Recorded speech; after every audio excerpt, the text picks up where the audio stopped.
بسم الله الرحمن الرحيم نحمده ونصلي على رسوله الكريم أما بعد فأعوذ بالله من الشيطان الرجيم بسم الله الرحمن الرحيم مردوں کا ٹخنے ڈانکنا یہ مرض بالکل عام ہو چکا ہے، اور جس سے بھی بات کی جائے کہ بھئی تم اپنے ٹخنے ڈانگتے کیوں ہو، تو آگے سے جواب دیتا ہے کہ ہماری نیت تو صاف ہے، ہم اس لیے ڈانگتے ہیں اپنے ٹخنوں کو۔ تو کیا اللہ رب العزت نہیں دیکھ رہا؟ حدیث پاک میں آتا ہے ما اسفل من الکعبین من الازار فی النار، بھئی ٹخنوں کا جو حصہ پائجامے کے نیچے رہے گا وہ جہنم میں جائے گا۔ ٹخنوں کا جو حصہ پائجامے کے نیچے رہے گا وہ جہنم میں جائے گا۔ یہ ارشاد عالی شان کس کی ہے؟ محمد عربی صلی اللہ تبارک و تعالی علیہ وسلم کی ہے۔ محمد عربی صلی اللہ تبارک و تعالی علیہ وسلم کی ہے۔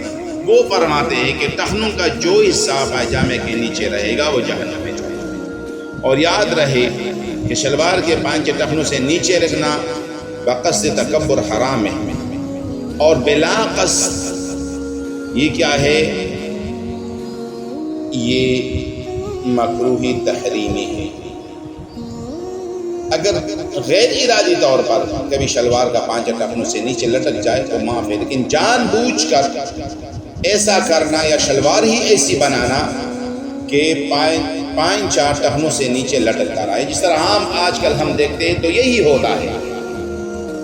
ہم شلوار ہی ایسی بناتے ہیں کہ ہمارے جو ٹخنے ہیں وہ چھپ جاتے ہیں اور ہمیں ذرا بھی پرواہ نہیں ہوتی۔ یہ ہرگز جائز نہیں ہے، یہ متکبرین کی علامت ہے۔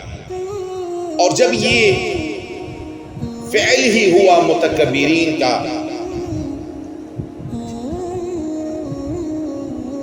تو پھر یہ کہہ کر کہ ٹخنوں کو چھپانا کہ نیت میں تکبر نہیں تھا، شرع درست نہیں۔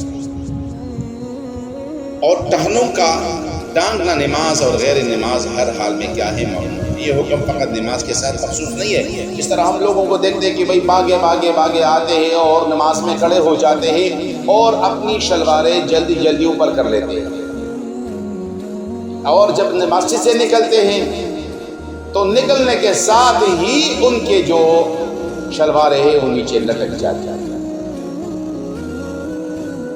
تو ایسے مجرم کے لیے بھی میرے محمد عربی صلی اللہ علیہ وسلم نے ارشاد فرمایا کل امتی معافا الا المجاہرین۔ یہ جو لوگ قصداً عمدن کرتے ہیں، یہ غیر ارادی طور پر نہیں ہوتا، یہ قصداً عمدن کرتے ہیں، ان کو جب بار بار سنایا جاتا ہے کہ بھئی تم ایسا کیوں کرتے ہو، ایسا کیوں؟ بھئی میرا خیال نہیں ہے، مجھے خیال نہیں آ رہا، میرا فکر نہیں تھا، میری سوچ نہیں تھی، میرے اس طرف توجہ نہیں تھی، بس میں کیا کروں، مسائل ہی ایسے آ گئے ہیں، ٹینشن ہے، ڈپریشن ہے، انزائٹی ہے، اور میں ڈپریشن کا شکار ہوا ہوں۔ یہ جو لوگ کہتے ہیں نا، یہ کیوں دھوکہ دیتے ہیں میرے مولا؟ کیوں نبی علیہ السلام کی سنتوں کے خلاف ورزی کرتے ہیں؟ تو ہم آج سے کوشش کر لیں